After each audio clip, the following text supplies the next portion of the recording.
Alhamdulillahi Rabbil Alamin. Wassalatu wassalamu ala asyrafil anbiya wa imamil mursalin Sayyidina Muhammadin sallallahu alaihi wasallam wa ala alihi wa sahbihi ajma'in, amma ba'd.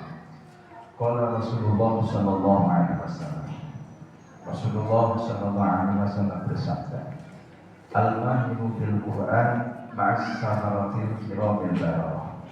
Orang yang pandai baca Quran, fasih bacaannya sesuai dengan rumus kaidah tajwid, besok dari kiamat nanti akan dikumpulkan oleh Allah bersama malaikat safarah.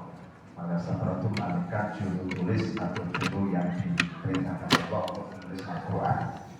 Walladzi yaqra'ul Quran wa yatatabba'u fihi wa huwa 'alaihi syaqun falahu ajrun.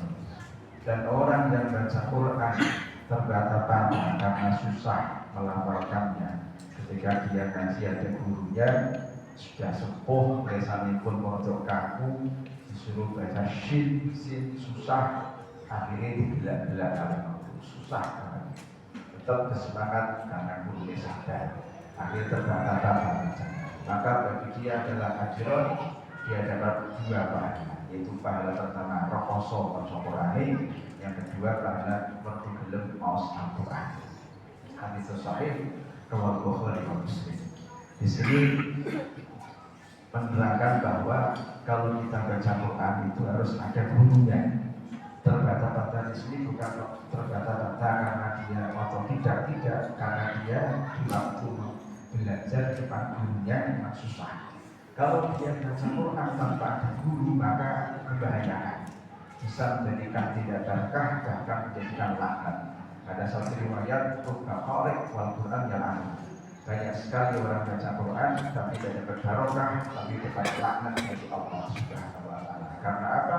Karena bacaan yang tidak sesuai dengan kaidah tajwid. Jadi maos Quran harus pakai tajwid. Ini Allah tidak ada gurunya adalah syaitan. Dan sampai satu riwayat, man ta'allama ilman min ghairi syai'in, man ta'allama ilman min ghairi syai'in, dalam segala siapa dia belajar satu ilmu, ilmu fikih, apa tauhid, apa tafsir, apa hadis, atau ilmu tajwid dan lain-lain, satu ilmu bidang agama dengan tanpa guru, fasyai'uhu syaitan, maka gurunya adalah syaitan. Nah, kapan guru syaitan bersasar? Nah, juga Al-Quran menikah diturunkan Allah dalam keadaan bahasa Arab yang salih, wairahul rajin, Quran yang diturunkan dengan tanpa adanya lewat, meskipun tanpa ada selelekan, tidak melenceng dari huruf atau kaidah tajwidnya. Maka dari itu bapak-bapak ibu, kalau belum bisa baca Quran harus belajar.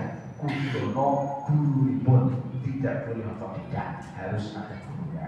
Tidak apa-apa kalau disalahkan, kalau kita salah ya itu diolah. Ada sekarang banyak orang ketika orang tua-tua mungkin merasa pintar atau merasa benar di desanya sudah dia jadi guru kampung. Padahal guru kampung itu dapat bisa membaca Quran.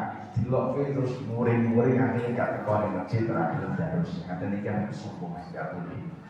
Barang siapa yang ketika ada kekeliruan di tubuhnya, di dirinya, entah satu ibadah atau satu apa-apa yang bukan syariat, ketika dimasukkan oleh orang yang alim, lalu dia tidak menerima, maka dia adalah kesombongan, ada takabur di dirinya, dan itu menjadikan bahaya.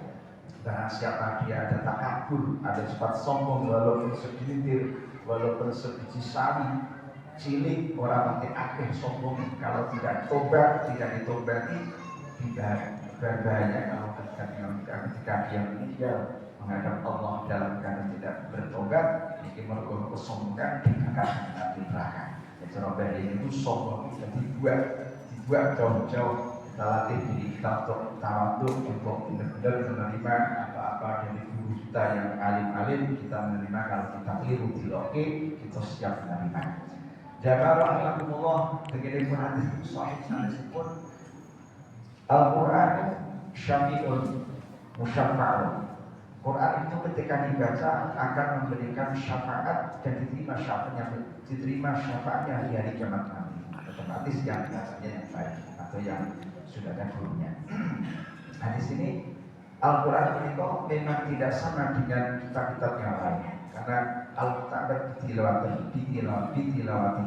Al-Quran itu kitab suci yang apabila dibaca mendapatkan barokah, mendapatkan pahala. Satu huruf 10 kebaikan. Jadi kalau kita bacanya dalam sholat pakai wudhu, satu huruf 100 kebaikan. Kalau kita dengan duduk itu 25 kebaikan. Karena kola sintinali karena hadiah.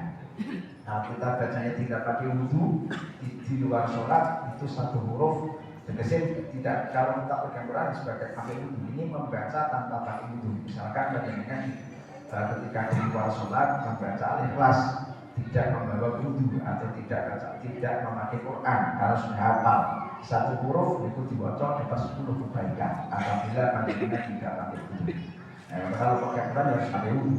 Kalau pakai wudhu baca Quran satu huruf bisa lebih ya, bisa 50, bisa bahkan nanti 75 dan lain-lain sesuai dengan kondisinya.